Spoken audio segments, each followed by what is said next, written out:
Hey guys, I'm back again. Day 36. It is 7 degrees outside, blowing a little bit of snow, very little.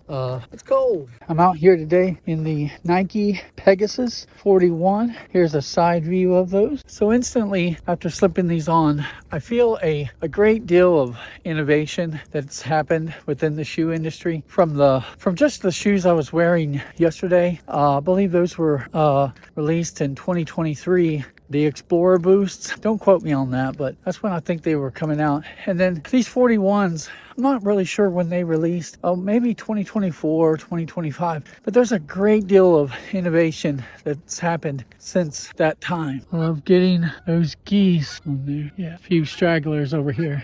It's awesome.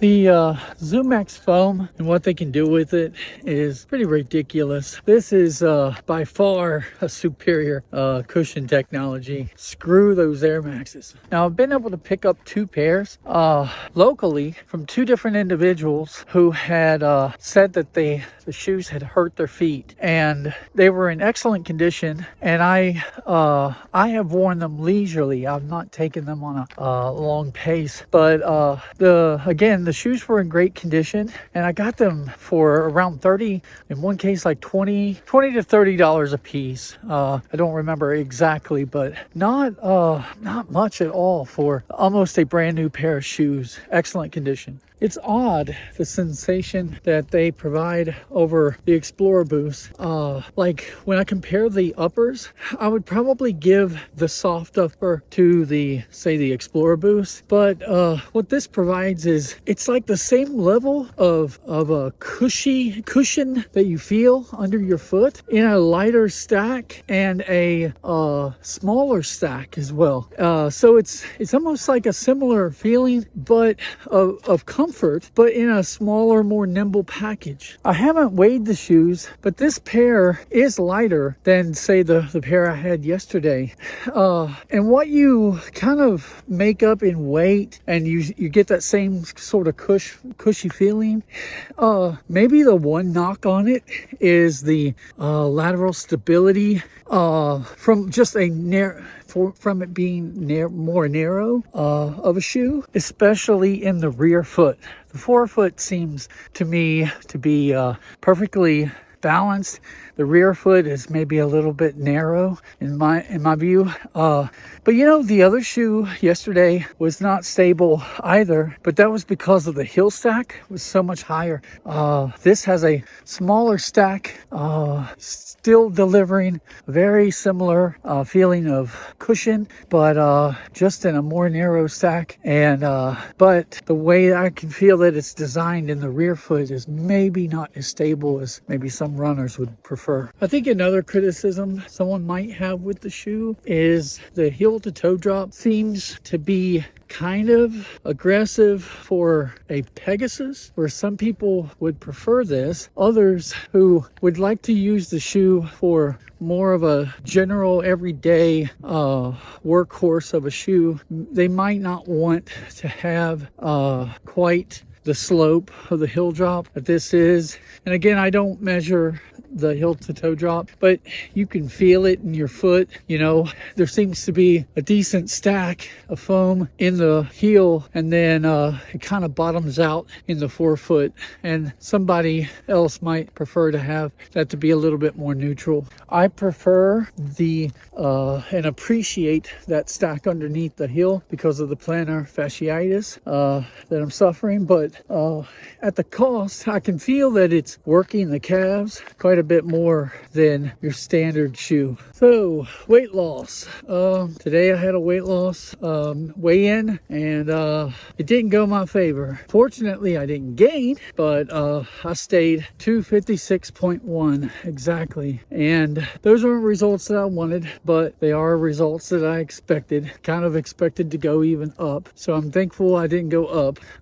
This is like taking a hit, and I can choose to feel bad about myself and not continue, but I'm not doing that. I gotta keep going. So that means getting out here even earlier, and it means just going back to the plan and following the plan as it relates to curbing the snacking. And that's really what it came down to this week. I got snowed in for half the week. I had about 3 days of activity, not good enough. And I have been snacking late at night, not good enough. I have to curb all of that. So it's really just going back and recalibrating what I've been doing for the first few weeks that gave me success and kind of getting back to that point. Thank God for electric hand warmers, man. They are awesome. I've been using them on the runs. I keep saying runs. I am not running. I keep using them though for the last few days out here, and they've been so nice. Complete game changers. Prior to like this time last year, I don't think I had them, and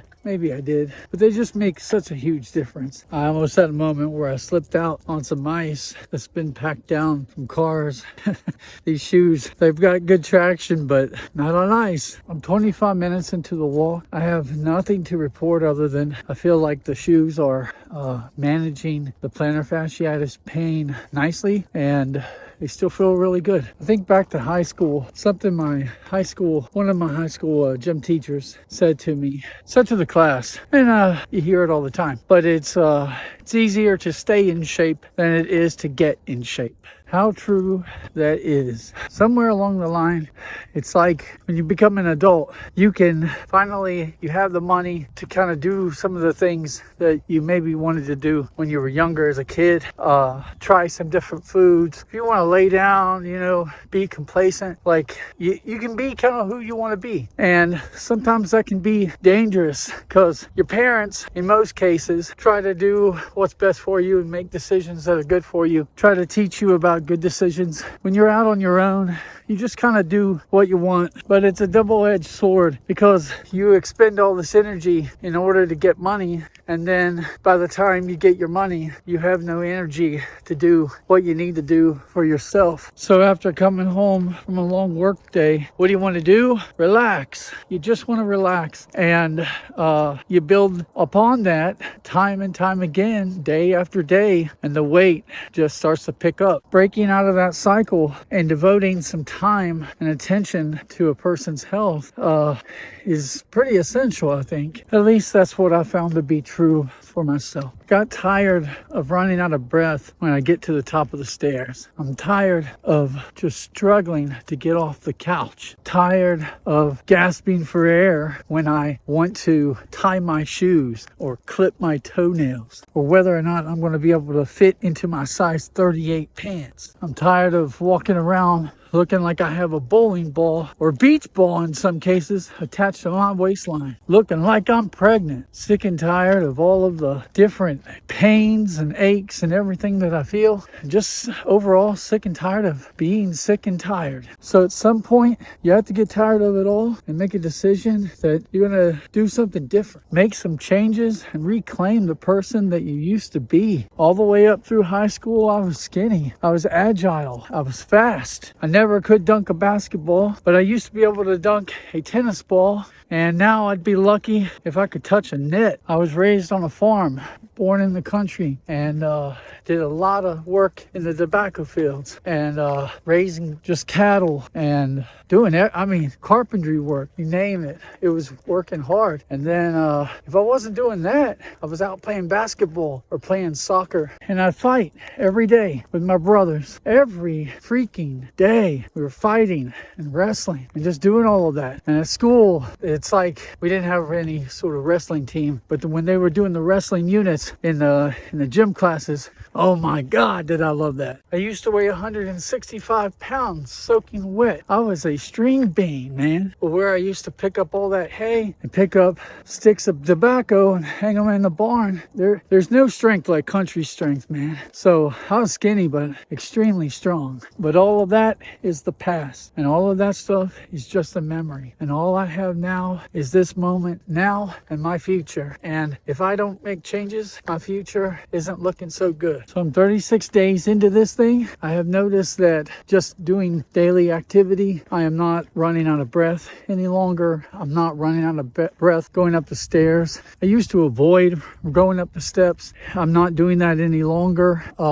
My meal sizes are a lot smaller. I'm not typically eating anything after the portion, the pre-designated portion. It's usually just some sort of bowl of more nutritious food now. And again, with the exception of this past week, I've just kind of limited that food intake drastically, and still felt so satiated. It was strange. The eating that I had this past week was more not on it was more out of habit than it was out of necessity. But overall, I'm noticing a lot more benefit as it relates to my cardiovascular health, being able to breathe, stuff like that, with the one caveat being the increased pain from this sudden increase in workload on my feet and stuff. It's kind of been a trade-off in that regard. I didn't realize it, but I've hit 48 minutes, and I'm going to keep on going for a little bit. I want to give a shout out to the recent subscribers. We have 18 right now, and when I started this channel, I knew that it was just going to be a labor of love, something that I wanted to do to chronicle my love for footwear, testing out footwear that I didn't have as a kid, but then also it became a little bit more than that with the weight loss journey. So I just want to thank you guys for sticking with me and just subscribing. I didn't expect really anybody to be quite honest, and so it means a lot to me. Thank you. All right, I went 51 minutes in the Pegasus 41. I think it's a fantastic shoe, guys. It felt springy, felt cushiony all the way through. No problems whatsoever. Loved it. All right, thanks for dropping by. See you all tomorrow.